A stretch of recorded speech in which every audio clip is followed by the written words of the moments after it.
పేరు అనేది తల్లిదండ్రులు బిడ్డలకి ఇచ్చే మొట్టమొదటి బయట. వాళ్ళ నాయన వాళ్ళు నన్ను అడిగారు పేరు పెట్టమని.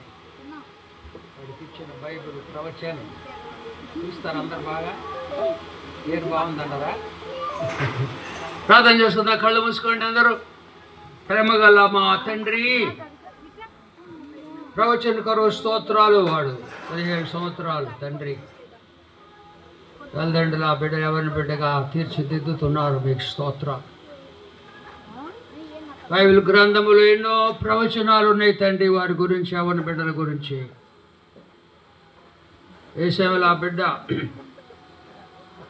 నీ చిత్తానుసారముగా తన పేరుకు తగినట్లుగా జీవించు భాగ్యము దయచేయండి. తల్లిదండ్రులకు మంచి పేరు, మీకు మహిమ తెచ్చే బిడ్డగా ప్రవచనాన్ని మీరు ఆశీర్వదించమని ఈ సమలోని పరలోక సింహాసనము నుండి ఈ బిడ్డతో, మా అందరితో, తల్లిదండ్రులతో మాట్లాడమని యేసుక్రీస్తు పరిశుద్ధ నామమున ఈ ప్రార్థన మిక్కిలి వినయంగా సమర్పించుకున్నాం తండ్రి. ఆమేన్. బైబిల్ గ్రంథములో అంత్య దినములు, ఆఖరి దినాలు ఉండా మనం.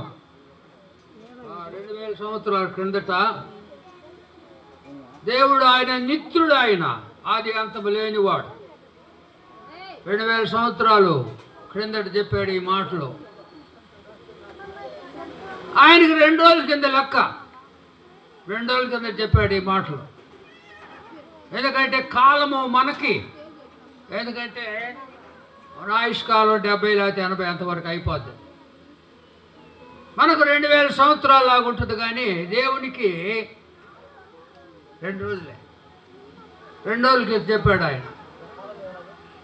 అంత్య దినముల్లో మనుషులందరి మీద, అంటే క్రైస్తవుల మీద, అందరి మీద కుమ్మరించడం. యేసుప్రభుని నమ్మిన వాళ్ళ మీద ఆత్మ కుమ్మరిస్తాను. మీ కుమారులు, మీ కుమార్తెలు ప్రవచిస్తారు, ప్రవక్తలు కావాలి ఆయనకి. అంత్య దినాలంటే ప్రభు వచ్చే టైం అయింది, ఆఖరి దినాల్లో ఉన్నాం మనం. ఈరోజు కూడా యెరూషలేములో కొన్ని జరిగినాయి పెద్ద భూకంపం.